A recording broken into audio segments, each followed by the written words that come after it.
지금 미국의 압박이 그냥 녹록치가 않아서 저희가 지금 이걸 갖다가 지금 분석을 하고 있는 이런 상황입니다. 사실요, 미국은 무역협정 수용하든지 아니면 관세 25%를 올리라면 이제 다시 압박을 시작을 한 상황입니다.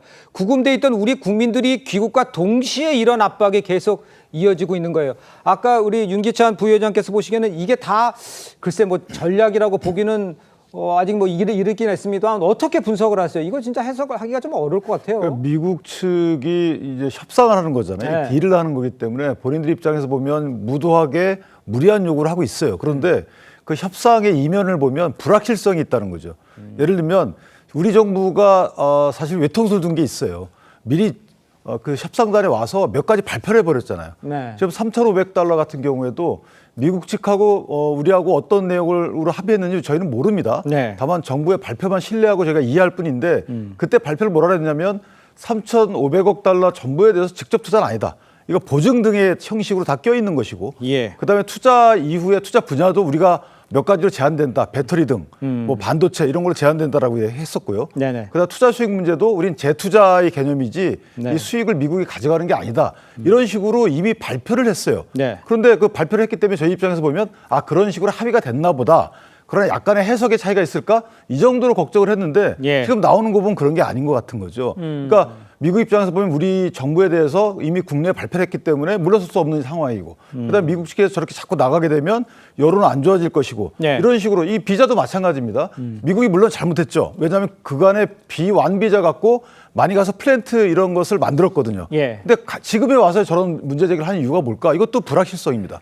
그 당시에 우리가 문제 제기해서 그 공장을 만들 때만큼은 비완비자나 아니면 전자여행 허가서만 갖고 될 수 있도록 하자라고 제안을 하고 그걸 협의를 이끌어냈어야 되는데 그게 조금 아쉽다, 부족했다는 부분이 있어서 네. 제가 약간 먼저 성과를 국민께 확정적으로 발표한 부분은 조금 아쉬운 부분이 아닌가. 오히려 그걸 안 하고 있었으면 내부 실무자끼리 계속 그 협상을 이어가서 뭔가 이끌어냈을 텐데 예. 이 발표하고 나니까 우리 실무자들이 협상할 수 있는 안 자체가 좁아지는 거죠. 그러니까 그런 아쉬움이 좀 있지 않는가. 알겠습니다. 기술적으로 먼저 공개한 부분이 오히려 더 문제를 풀어나가는데 어려움이 있는 상황이 아니겠느냐라고 좀 진단을 해주셨는데 일단 언급을 해주신 대로 관세 폭탄을 받지 않기 위해서 지금 $3,500억 대미 투자도 지금 이익 분배를 놓고 지금 한미가 엇갈리고 있는 이런 상황입니다.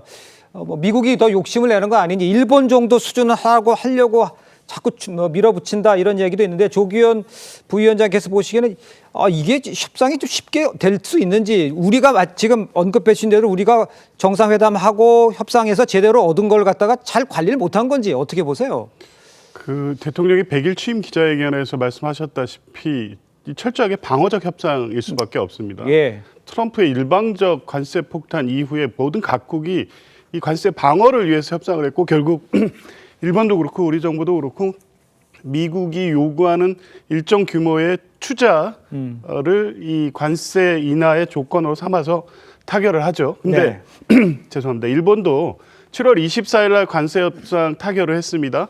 관세를 15%로 하고 5,500억 불에 투자를 하는 걸로. 그런데 그게 최종적으로 그날 문서화된 게 아니었습니다. 그 이후에 해석을 놓고 일본과 미국도 계속 여러 가지 의견을 가지고 충돌이 있지 않았습니까? 예. 그러다가 9월 4일에서 행정명령에 사인함으로써 문서화가 된 겁니다. 우리도 7월 31일에 그 관세 협상이 타결이 됐죠. 그 이후에 후속 협상이 계속 진행되고 있는 것이고 예. 막판에 있어서 지금 미국은 일본 수준의 이 문서화된 최종 합의를 요구하고 있는 겁니다. 그런데 예. 일본 수준의 합의라는 게 5,500억 불에 대해서 수익을 회수할 때까지는 50대 50으로 이익을 가져가고 그 네. 이후에는 90%를 미국이 이 이익을 귀속시키는 내용입니다. 맞아요.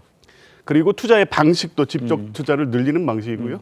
그런데 그걸 똑같이 우리가 받을 수 없는 게 일본은 우리보다 외환 보유고가 3배나 많고 네. 그리고 이 GDP 규모도 3배입니다. 예. 그러니까 외환의 유동성, 유용성이 우리보다 훨씬 높기 때문에 그 정도를 실제 미국이 요구하는 것도 사실은 무리한 요구지만 받더라도 당장의 외환 관리라든가 이런 게 문제가 발생하지 않지만 우리는 그 내용을 그대로 받을 수가 없는 겁니다. 예. 그래서 대통령도 굉장히 어려운 협상이고 다만 국익을 지키기 위해서 합리성과 공정성 범위 내에서 최대한 협상하겠다는 입장인 것이고요. 예. 그 막판 협상이 진행되고 있는 겁니다. 그래서 이 사인 자체, 문서화 자체를 안 한다고 불안해할 것이 아니라 이 협상 과정을 통해서 어떻게 국익을 지켜내느냐 예. 이게 관건인 것이고 미국의 요구를 그대로 받기에는 지금 미국의 요구하는 내용들이 우리 경제에 주는 파장이 크다. 그래서 정부가 고심이 있는 것 같습니다. 그러니까요. 이제 먼저 정상회담을 했고 전해졌던 내용은 어느 정도